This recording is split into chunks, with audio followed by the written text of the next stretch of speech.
कभी सोचा है एक छोटा सा नट और बोल्ट आखिर इतनी मजबूती से एक दूसरे को कैसे पकड़ लेते हैं? आज हम इसी कमाल की टेक्नोलॉजी की दुनिया में उतरने वाले हैं।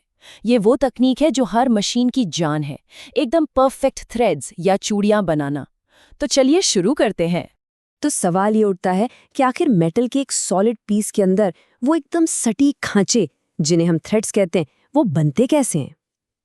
सुनने में तो बड़ा सिंपल लगता है ना, पर ये उतना सीधा है नहीं, और इसकी जो प्रक्रिया है वो वाकई में काफी दिलचस्प है। और मजे की बात यह है कि ये थ्रेड्स ये लिटरली हर जगह है। अपने घर में पड़े फर्नीचर से लेके आसमान में उड़ते हवाई जहाज तक सब कुछ इन्हीं पर टिका है। तो समझिए, इन्हें बनाने की कला को जानना ये सिर्फ एक स्किल नहीं है, ये तो इंजीनियरिंग की आत्मा को समझने जैसा है। तो इस पूरे काम के लिए ना हमारे पास दो मेन हीरो हैं, दो खास टूल्स। एक है टैप और दूसरा है डाई। नाम सुनने में शायद थोड़े अजीब लगे, पर यकीन मानिए इनके काम एकदम सीधे और सिंपल हैं। और सबसे बढ़िया बात, ये दोनों एक दूसरे के बिना अधूरे हैं। अच्छा, तो इन दोनों में जो सबसे बड़ा फर्क है उसे समझते हैं। बहुत सिंपल है। टैप वो अंदर की तरफ काम करता है, मतलब किसी छेद के अंदर चूड़ियां काटता है, जैसे एक नट के अंदर होती हैं। और डाई वो ठीक इसका उल्टा काम करती है, वो किसी रॉड या बोल्ट के ऊपर, मतलब बाहर की तरफ चूड़ियां बनाती हैं। तो एक है इनसाइड जॉब स्पेशलिस्ट और दूसरा आउटसाइड जॉब। एक बात यहाँ पे समझना बहुत जरूरी है, ये कोई आम टूल्स नहीं है, ये बहुत ही हार्ड टेम्पर्ड स्टील से बनते हैं और इन्हें एकदम सटीक साइज में तैयार किया जाता है। जरा सोचिए, एक एयरक्राफ्ट में अगर एक भी चूड़ी ढीली हो जाए तो क्या हो सकता है? बस इसीलिए इनकी ये जो प्रिसिजन है, ये इतनी ज्यादा मैटर करती है। चलिए अब जरा टैप्स की दुनिया में और गहराई से चलते हैं। हर अलग अलग तरह की चूड़ी के लिए एक खास तरह का टैप बना होता है। तो सबसे बड़ा सवाल यही आता है कि किसी काम के लिए सही टैप चुने तो चुने कैसे? अक्सर होता यह है कि एक ही साइज की चूड़ी बनाने के लिए 3 टैप का एक पूरा सेट आता है। हाँ, 3। और ये तीनों ना एक दूसरे के बिना अधूरे हैं। ये एक टीम की तरह काम करते हैं ताकि एक परफेक्ट मजबूत चूड़ी बन सके। और इन तीनों को इस्तेमाल करने का एक खास सीक्वेंस है, एक ऑर्डर, जिसे फॉलो करना बहुत जरूरी है। सबसे पहले मैदान में उतरता है टेपर टैप। इसकी नोक आगे से पतली होती है, तो ये कटिंग प्रोसेस को आराम से शुरू करता है। इसके बाद नंबर आता है प्लग टैप का। ये चूड़ी को थोड़ा और गहरा काटता है। और फिर फाइनल टच देने के लिए आता है बॉटमिंग टैप, जो छेद के बिल्कुल नीचे तक, एकदम एंड तक चूड़ी को पूरा करता है। और अगर इस सीक्वेंस को गड़बड़ा दिया तो क्या होगा? हमारा सोर्स मटेरियल इस बारे में सीधी सीधी चेतावनी देता है कि गलत टैप चुना तो टैप टूट भी सकता है और चूड़ियां भी अधूरी रह जाएंगी। मतलब टूल भी गया और पूरा काम भी खराब। तो ये तो थी टैप की कहानी।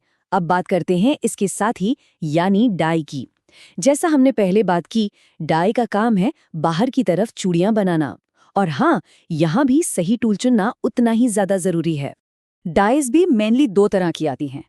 पहली होती है एडजस्टेबल राउंड स्प्लिट डाई। जैसा कि नाम से ही पता चल रहा है, इसमें एक एडजस्टिंग स्क्रू होता है। इससे थ्रेड की फिटिंग को थोड़ा बहुत टाइट या लूज किया जा सकता है। ये प्रिसिजन वाले कामों के लिए बेस्ट है। और दूसरी है प्लेन डाई। ये फिक्स साइज की होती है, मतलब इसमें फिटिंग को एडजस्ट करने का कोई ऑप्शन नहीं होता। अच्छा, तो सही टूल चुन लेना, ये तो समझ लीजिए आधी जंग जीत लेने जैसा है। लेकिन असली खेल तो टेक्निक का है। परफेक्ट थ्रेड बनाने के लिए सिर्फ सही औजार काफी नहीं है, उसे इस्तेमाल करने का सही तरीका भी आना चाहिए।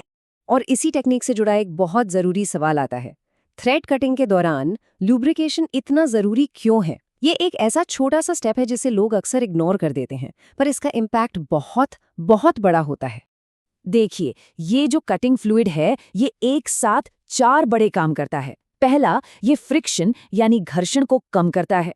दूसरा, ये टूल को ज्यादा गर्म होने से बचाता है।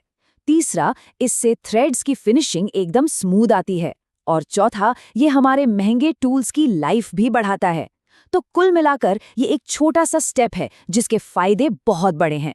और हाँ, ऐसा नहीं है कि हर मेटल के लिए एक ही लुब्रिकेंट चल जाएगा। नहीं, कार्बन स्टील के लिए अलग फ्लूइड लगता है, एल्यूमिनियम के लिए केरोसिन का मिक्सचर बेस्ट रहता है। पर सबसे इंटरेस्टिंग केस है कास्ट आयरन यानी कच्चे लोहे का।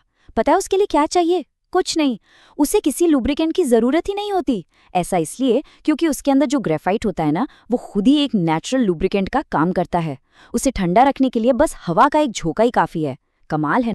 तो चलिए कुछ गोल्डन रूल्स को हमेशा ध्यान में रखना चाहिए। पहला, हमेशा सही साइज का ड्रिल होल करें। दूसरा, काम करते समय एक जैसा स्थिर प्रेशर बनाए रखें। तीसरा, हर थोड़ी देर में टूल को हल्का सा उल्टा घुमाएं ताकि जो मेटल के चिप्स कट रहे हैं वो टूटकर बाहर निकल जाएं। और सबसे जरूरी, कभी भी जबरदस्ती मत कीजिए। और हाँ, काम खत्म होने के बाद टूल्स को साफ करके रखना तो बिल्कुल मत भूलिए। अब सवाल ये है कि इन रूल्स को फॉलो करना इतना जरूरी क्यों है? क्योंकि बात बहुत सीधी है। एक खराब क्वालिटी की थ्रेड का मतलब है एक कमजोर जॉइंट, और एक कमजोर जॉइंट किसी भी मशीन के लिए एक बड़ा खतरा बन सकता है। इससे सेफ्टी और रिलायबिलिटी दोनों पर सवालिया निशान लग जाता है। तो अब जब इस पूरी प्रोसेस की बारीकियों को हम समझ चुके हैं, अगली बार जब कोई नट बोल्ट दिखेगा तो शायद उसे देखने का नजरिया ही बदल जाएगा, है ना? जरा सोचिए, हमारे आसपास ऐसी कितनी ही चीजें हैं, छोटी से लेके बड़ी तक, जो बस इन्हीं छोटी छोटी लेकिन एकदम परफेक्ट थ्रेड्स के भरोसे टिकी हुई हैं।